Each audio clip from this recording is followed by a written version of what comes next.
So you want to put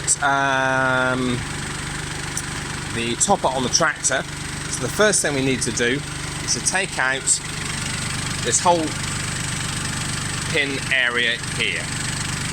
So there is a safety pin here, and underneath there's a clip.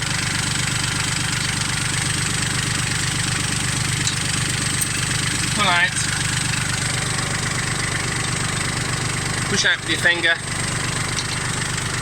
This whole thing will pop out then. Pop that back in.